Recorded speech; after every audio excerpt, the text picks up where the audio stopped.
Good afternoon, everyone. Today we're going to look at an example where we consider the function f of x being some radical function 2 root of 3 bracket x minus 4 minus 1.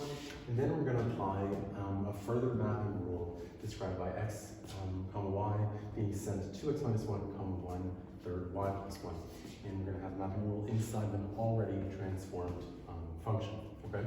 So our general procedure is that, again, our x, right, is being sent to 2x minus 1, which means that we have a horizontal stretch of 2, we have a horizontal translation of -1, we have a vertical stretch of 1/3, we have a vertical translation of 1, and so putting that back in transformational form, if we had a more simplified function, if we just had f of x is equal to root x, right, this would look like instead of just x inside of the square root, the hs of 2, or the horizontal stretch of 2, would become 1/2 x. So we would have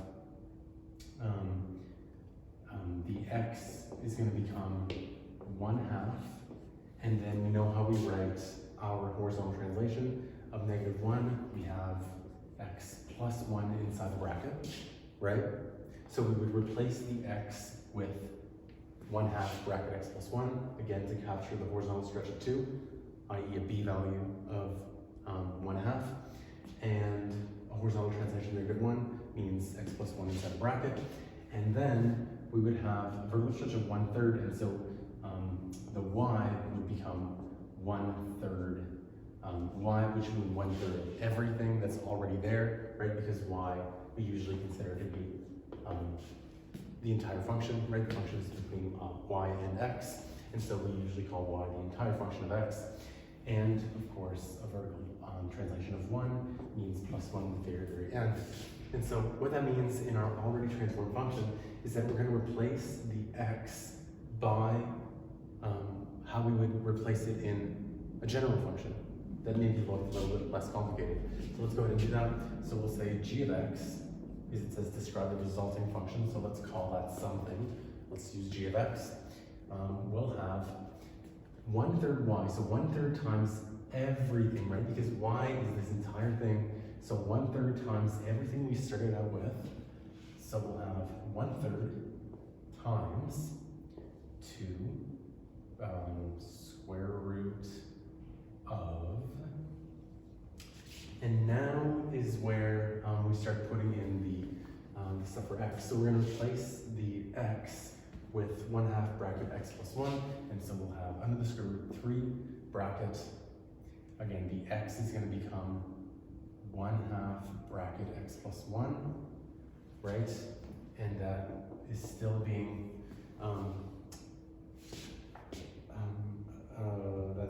joined inside of the larger bracket with the -4, and then outside of the bracket we have -1 that is still part of the original y, right? Y was everything, and so 1/3 multiplies the entire expression for y, which means it multiplies all of this, and then the plus 1 at the very, very end means we have something like that.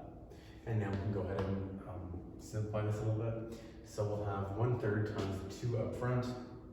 So we'll have 2/3 times the square root of, we'll have 3 times, let's simplify this stuff. So we'll have 3 times 1/2 x plus 1/2 times 1 plus 1/2 minus 4. And then we'll have the 1/3 times the -1. So minus 1/3 plus 1. Let's not forget our brackets. The 3 multiplies everything inside the brackets, right? Much like they did there. So let's be careful with that. And now we can go ahead and simplify it a tiny bit further. So we'll have the square root, 2/3, of 3 bracket 1/2 x. 1/2 minus 4 means minus 7/2, and then minus 1/3 plus 1 outside means plus 2/3 in the end. And let's finalize this. We have 2/3 the square root of, well, we could have it like that, or we can pull out, we can factor out 1/2, right, to have in classic transformational form. So we'll have, if we factor out 1/2 from both terms inside the bracket, 3/2 times x minus 7 plus 2/3. And now this looks like our classic transformational form for a radical function. We have our vertical stretch, square root of, horizontal stretch, the reciprocal, of course, our horizontal translation, and our vertical translation. So if we want to start sketching this in the graph, a very, very rough sketch, we can note that our horizontal translation is +7, switching the sign. Our vertical translation is +2/3. Next we have a horizontal stretch of, take the reciprocal of the b value always, so that becomes 2/3, and likewise we have a vertical stretch, of course, of 2/3. So we know our starting point because we have a radical function, right? The square root of x always starts at 0, 0. Now we have no reflections taking place, so we're still gonna be going into quadrant 1, always. But our starting point is gonna move 7 units to the right, and it's gonna move 2/3 of a unit upwards. And so our starting point will be at 7 and 2/3. Okay, 0.6 repeating if you'd rather a decimal approximation. And now, what that means is we have a horizontal stretch of 2/3, and we have a vertical stretch of 2/3 as well. So this is going to be tricky to kind of put on a graph. I could have used maybe a more convenient example. Let's go ahead and try. So we know that our original function, y is equal to the square root of x, contains the point 9 and 3, right? Because the square root of 9 is 3.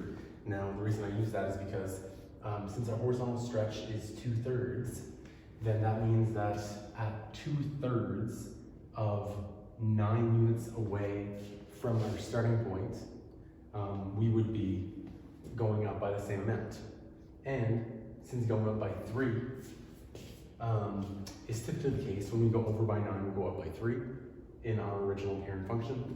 Now we're only going to go up because our vertical stretch 2/3 as much. And so conveniently enough, 2/3 of 3 is, of course, 2. And now we have to consider this is 9 units away from the starting point, right? I'll just make a note, units away from our starting point. And so since our starting point now has shifted to 7 2/3, we have to keep that in mind. And so if we go over by 2/3 as much in the x direction, right? HS is equal to 2/3, so 2/3 of our typical 9 is equal to 6. So we go over by 6. Let's make a note of that. Over by 6. And we have a vertical stretch of 2/3. And so again, typically we would go up by 3. When we go up by 2/3 as much, so 2/3 of 3. And 2/3 of 3, of course, is 2. And so we will go also up by 2. And we get another point here. And that'll be 7 plus 6 would take us to 13. And 2/3 plus 2 would take us to 8/3, or 2.6 repeating, and so on and so forth. And then we would get a fairly similar shape in terms of the square root of x function, and it would look something like that. Okay. So 2 points is typically enough for radical functions. Not always the easiest to get some good coordinates to come out, and so maybe we'll make do with this one for now. So I hope this helps. If you guys have any questions, comments, suggestions, please let me know. Just a reminder to always kind of consider the original f of x function to be y itself, and so then any mapping rule that is applied to y is applied to this entire original function. Okay.